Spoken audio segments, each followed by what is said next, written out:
Imagine this. You're driving home from work one day and you hear a news report on the radio. 3 or 4 people have died in India of a disease. Nobody knows what it is. A couple people died. You don't think much about it. That stuff happens every day. People die for unknown reasons. Nothing really to worry about. So you go about your life. A couple days later on the way back from work, you hear the story again, only this time it's changed. Instead of 3 to 4 people, it's 300 or 400 people all throughout the back hills of India that have died of this disease. Nobody knows what the disease is. It's some kind of flu, but nobody knows for sure. Researchers have coined it the mystery flu. No cure has been found so far, but 300 or 400 people have died. Still, India is the far place. You don't think much about it. The next day, you hear on a news report that not only is it those people in India, now it's spread throughout the entire Middle East. Entire civilizations have been taken over by this mystery flu. There's no cure so far, and just civilization being wiped out after civilization. Nobody's surviving. As best they can tell, once you contact the disease, you have it for about a week without knowing it. After that time, you have unbelievable symptoms for about 3 or 4 days, and then you die. No escaping, no turning back, no cure. Death is the ultimate. Still, that's kind of far away. You don't think much about it. As it starts spreading further and further, one day you hear an announcement on the radio that France has closed its borders. Nobody can come in or out in an attempt to stop this disease. That's why it's a real shock to you that night when you hear a woman on the news speaking in French, crying out that there's a man dying in a French hospital of this mystery flu. The disease has spread to Europe. Britain shuts its borders in an effort to stop it, to no avail. It goes across. That's why you watch the news announcement that night as the President of the United States makes an announcement. Due to a national emergency disaster, America is shutting its borders. No flights going in or out of the country until further notice. If your loved ones are overseas, I'm sorry. We just cannot take a chance on this disease coming. People are in an uproar. People are starting to panic and worry. Is this disease going to come to America? What's going to happen? A few days later, you're at church. You walk out of church, someone comes running through the parking lot, yelling, turn on a radio, listen to the news. As you turn on the radio and you listen to the news announcement, sure enough, the disease has come to America. It's attacking from the borders, coming in, wiping out whole cities in their wake. New York, Los Angeles, starting and just moving in, just wiping out everybody. Nobody's safe. It's gonna attack everybody. Everyone's in a panic. Everyone's in an uproar. Is there a way to cure this disease? Is this how it's all gonna end? Some people are calling it the wrath of God, saying it's the end of the world. Nobody knows what's gonna happen. A few days later, in the midst of all this terrible panic, you turn on the news again, hoping upon hope that there will be some good news, and there is. A cure has been found. You listen to the interview, and there's the researcher talking. And the researcher tells you all about how they've determined that there is a cure for this mystery flu. But the cure comes at a price. You see, they need to find somebody who has pure blood, who has never contacted the disease, someone whose blood they can use to make this vaccine. It has to be pure blood. So, in order to make this disease, you and I are asked to just do a couple of things. To go with your family to the nearest hospital, have your blood tested to see if you have that pure blood that they could use to make into this vaccine. You head to the nearest hospital along with everybody else. When you get there, the parking lot's just packed full of people standing around. You wait in a line waiting to go into the hospital. When you finally get to the front, you go in. You, your wife, and your son, you go inside. When you're inside, the doctors come over and they take a little bit of your blood and they go back and test it. You go first, then your wife, and then your son goes. After the doctors disappear, you're told by a nurse to just go back and wait in the parking lot. And if your name's called, we'll have you come back. So you return to the parking lot where everyone's sitting around, everyone nervous and excited and hoping and just waiting and hoping that there will be a name called, somebody who has not yet contacted this disease, and that a cure can be made that can save the world. As you're sitting here waiting, you look up at the doors of the hospital and you see a guy come out. And there's the doctor, and he's waving a clipboard. He's waving a clipboard and you can't really hear, you can't make out what he's saying. What's he saying? What's he saying? Everyone's talking. You know, what's going on?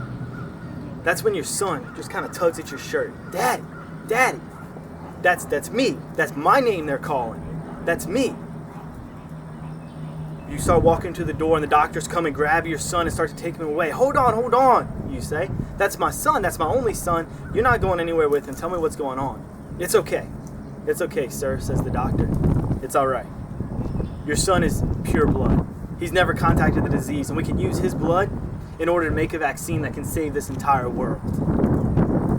That's awesome. So you go with the doctors back inside. Everyone's cheering, excited, jumping around. A cure. We can make a cure. That's when the doctor pulls you and your wife aside and hands you some paperwork. He says, "Sir, ma'am, I had no idea he was going to be a minor. And we're going to need you to sign some paperwork and some consent forms." Not a problem. You hurriedly start signing the paperwork. "Hurry," the doctor says. "There's not much time. We got to do this quickly." You start filling out the paperwork. And then all of a sudden, you get to the spot on the form where it has the number of pints that are going to be drawn. But the box is empty. You go to the doctor. How many pints? How many pints are you taking? The doctor looks. It doesn't matter. It doesn't matter. We're talking about the whole world. It's going to be okay. Just sign the form. No. How many pints of blood? What are we talking about here? This is when the doctor has tears start to well up in his eyes. The doctor looks at you and he says, "Sir, I'm sorry. We had no way of knowing he was going to be a child. Unfortunately, we're going to need it all." "No way," you say. "No way. This is my only son." The doctor grabs you by the shoulder and shakes you and says, "This is the world we're talking about. The world is going to be saved from his blood. We need to do it. Please sign the forms." "No, my only son. We have to do it. It's the world." What would you do? If this was your son, what would you do? Would you be able to go into that operating room where they're waiting to take your son's blood and tell him it's going to be all right? Could you look in his face and see the fear in his eyes? The uncertainty of what's going to happen? The pain of the unknown? Could you look at him and tell him that it's going to be all right? "I love you." And then, could you walk out? Could you walk out that door while your son is sitting there saying, "Father, Mother, what's going on? Why are you leaving? Daddy, why have you abandoned me?"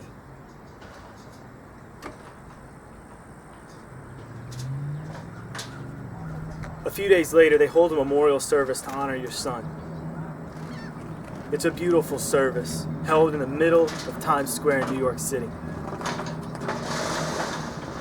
Some people come, a few people. Others just walk right on by, talking on their cell phones, texting, driving by, going about their day as if nothing had happened.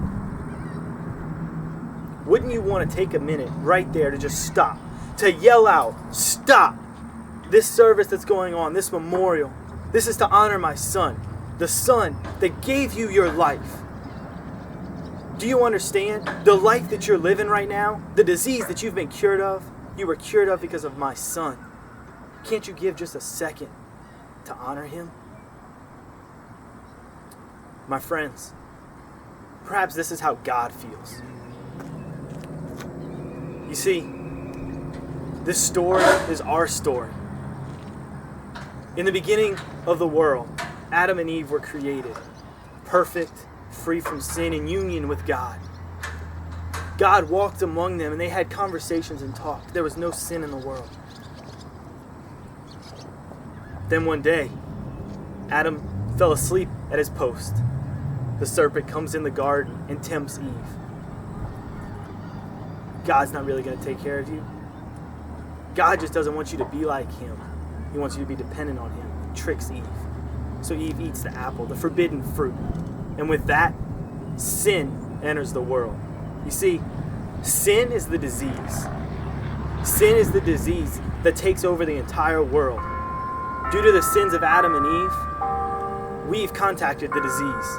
We don't have pure blood. There's no one on earth that has pure blood. The relationship with God that Adam and Eve had is no longer. They can't talk to God. There is no hope of salvation. You see, the only thing that can save them now is someone who can sacrifice themselves to God in such a way to be worthy of God. And no one who's contacted the disease, sin, is capable of doing that. But God, in his ultimate plan, knows. He sent his son. He sent his son to die on the cross for us, to be that perfect sacrifice, to be the one who comes into the world without sin, the one who lives his life according to the truth, that has the pure blood. He comes into the world to take away our sin. And here we are on Good Friday, remembering that day. Remembering the day when Jesus died on the cross for us, for you and for me, so we can be saved from this disease of sin. As we go through the day today, what are we thinking? Are we going about our day as if nothing's happening, overlooking the fact that it happened, forgetting, looking away, trying not to think about it? You know, before Jesus was died, he was brought out before the people. He was brought side by side with another man, a revolutionary named Barabbas. We all know the story. The crowd shouts for Barabbas.